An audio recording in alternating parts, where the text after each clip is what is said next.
student, we are going to continue with the chapter nervous system. In my previous video, we studied about the neurons, nerves, etc. So today we will continue with the nervous system. Now the nervous system is of two types: central nervous system and peripheral nervous system. Now central nervous system consists of brain and spinal cord.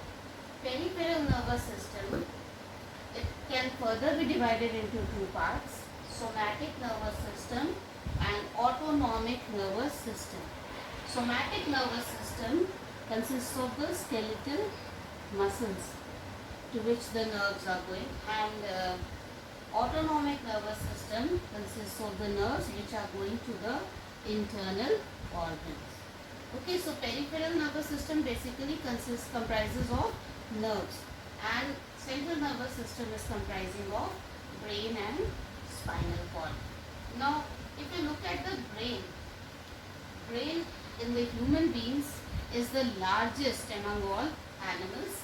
It weighs around 1.35 kg and it comprises of about 2% of the total body weight. 80% of brain is water. Brain consumes 25%, that is 1/4 of the total oxygen of the body. So why it's consuming so much oxygen? Because it is doing a lot of activities, and for that it needs oxygen. Now the brain is present in a box which is called as brain box or cranium, and that is for protection of brain, and further protection is provided by membranes which are called as meninges. Now there are three meninges: dura mater, it is the outermost; arachnoid is the middle layer; and pia mater, it is the innermost layer. So these three membranes, meninges, they protect the brain from shocks, mechanical injuries, etc. And in case there is a swelling in any one of these membranes, then the person is said to be suffering from meningitis. You must have heard of this disease, meningitis. That is inflammation in the meninges. Now in between the three meninges and inside there is a fluid present which is called as cerebrospinal fluid. This cerebrospinal fluid is present not just in the brain but also in the spinal cord, and its basic function is to prevent brain and spinal cord, or protect brain and spinal cord from mechanical injuries. And now let us start with the structure of brain. If you look at the structure of brain can be divided into three major parts: cerebrum, cerebellum, and medulla oblongata. Now cerebrum, it consists of two hemispheres which are called as cerebral hemispheres. The outer part of the hemispheres is dark in color, it is cortex. Inner part is lighter, it is called as medulla. Outer part contains grey matter of the brain. The grey matter is actually what? You studied the structure of neurons. Now in neurons, the cyton, the cell body of the neuron, that comprises the grey matter. And inner part, the medulla, contains the axons. So axons are white in color, so that is the white matter. The whole of the cerebellum is convoluted, and it is believed that more the number of convolutions, more is the intelligence of the person.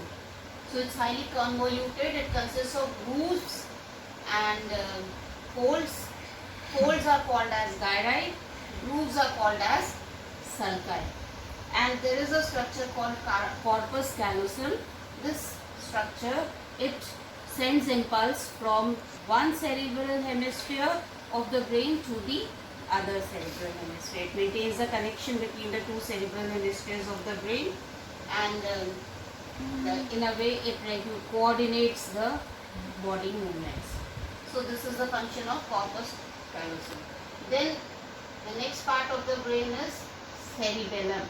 It is present behind, and the cerebellum also has grooves like the cerebrum, but it does not have convolutions.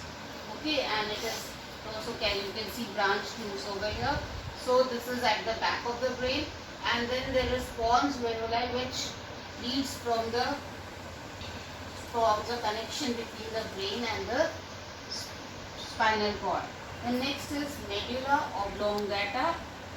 This is present at the base of the brain near the neck region. Okay, so these are the parts of brain. Now brain has a gland which is called as pituitary gland. Now in the pituitary gland there is present hypothalamus, which controls the pituitary gland, and thalamus is also present in the brain itself. So you can see cerebrum, thalamus, hypothalamus, midbrain, pons varolai, cerebellum, medulla oblongata, and pituitary gland. These are the parts of brain. Now when you look at the parts of brain, like I said earlier, brain is divided into three parts: forebrain, midbrain, and hindbrain. The forebrain consists of cerebrum and diencephalon. Cerebrum, it is the seat of intelligence, willpower, memory. All these things are done due to cerebrum, and I have already told you cerebrum is divided into two cerebral hemispheres which are connected together by corpus callosum. Now next you come to diencephalon. Diencephalon can further be divided into two parts. First is thalamus and the other one is hypothalamus. Thalamus is responsible for relaying impulses related to pain and pressure, and hypothalamus, it regulates the temperature of the body, and it also controls the pituitary gland. So all the activities of pituitary gland are controlled by hypothalamus, which is present in diencephalon, the forebrain portion of the brain. Now next we come to midbrain.